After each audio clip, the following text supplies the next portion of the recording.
Greetings, Captains, and welcome to another TFO trading session. By popular request from last fall, the next TFO we're covering is the Battle of Binary Stars. Prepare to receive objectives. When the battle starts, defend the Shenzhou, keeping its health above 80% for 4 minutes. Once the next stage starts, you'll need to recover 80 escape pods from 2 separate zones. In the final stage, withstand the Klingon assault and destroy up to 60 enemy vessels while doing so.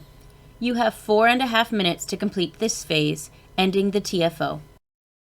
Thank you. Now, risks and rewards. This TFO needs modest coordination to play well on Elite with all optionals and without dying.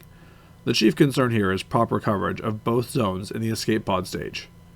Enemy threat level is moderately high, as the Mokai do have decent damage output, and there are many of them.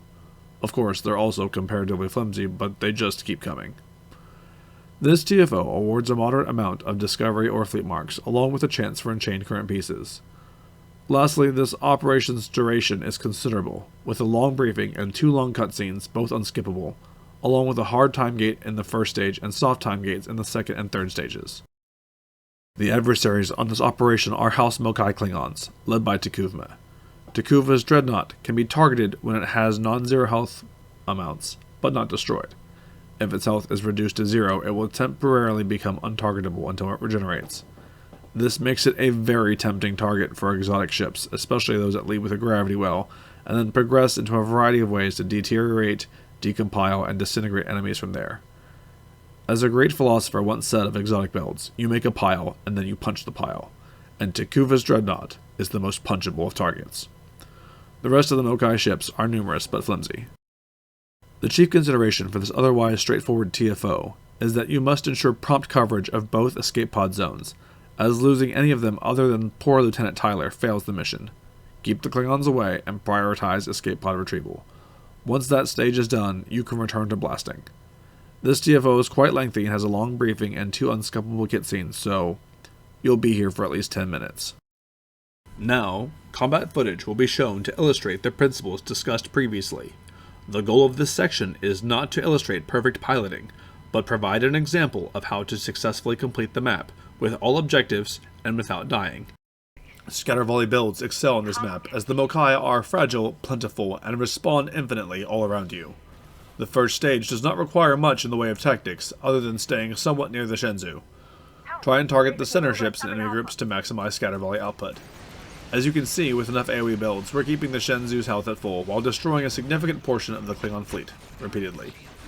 If you have long duration, targeted AoE consoles like tachyon net drones, you can use them on the Dreadnought in conjunction with Gravity Well to pull the Klingon ships into the affected AoE. Gravity Well truly excels in this map, just like on all stationary infinite spawn maps.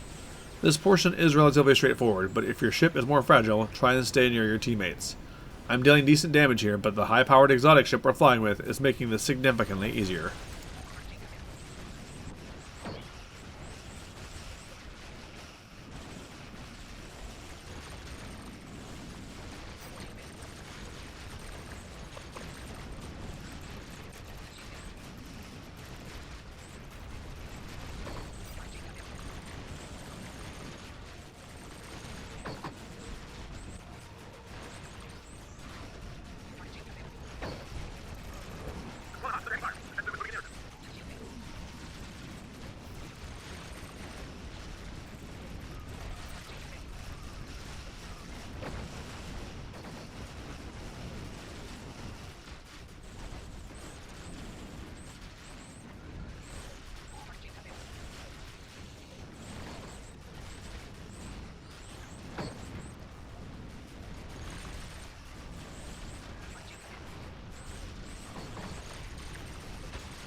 Toward the end of the stage, I move up north on the minimap because it positions me well for the next stage.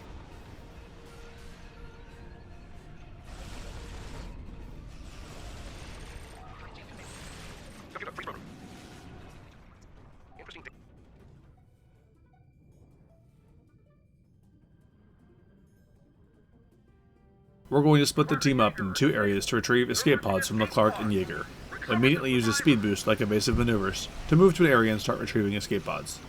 In this case, I was already close to the Jaeger zone at the top of the minimap, so I moved there. Combat does not interrupt retrieval, and neither does taking damage, so keep firing while you do so. But stay in the circle as there is a tether range. With 2 of us at this zone, it progresses fairly quickly. Since the team is divided here, you want to pay more attention to your survivability, since there's less sharing of aggro.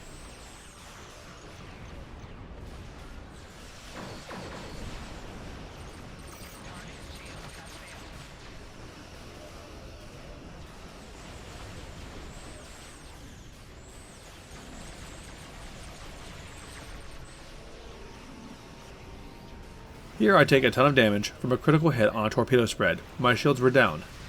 Note that I keep all my survivability buttons near the top left of my manual tray buttons. However you arrange them is up to you, but having them grouped makes it easy to start hitting the in case of emergency buttons, and being down to 24% hull capacity is definitely one of those times.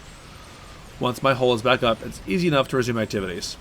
Also note that the UI bugs and doesn't initially show how many escape pods we rescued. Once we realized that Taylor was alone, we actually had 3 people at this zone. We moved over to him to help him finish up the recovery.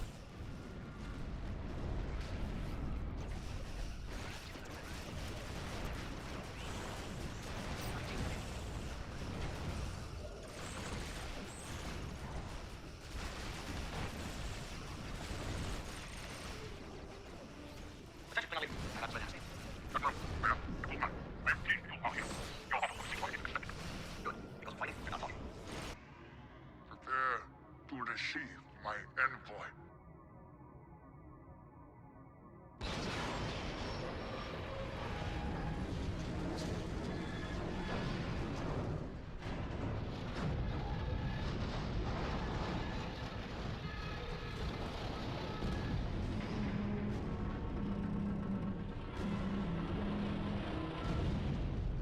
After the second cutscene receives the envoy, it's time to clean up the Mokai.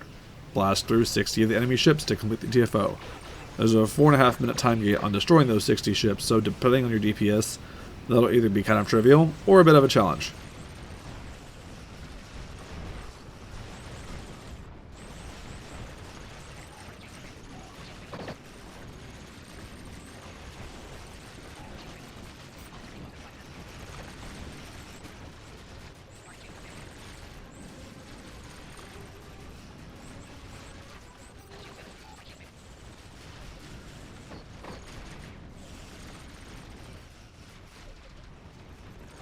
Once all 60 are destroyed, the mission ends.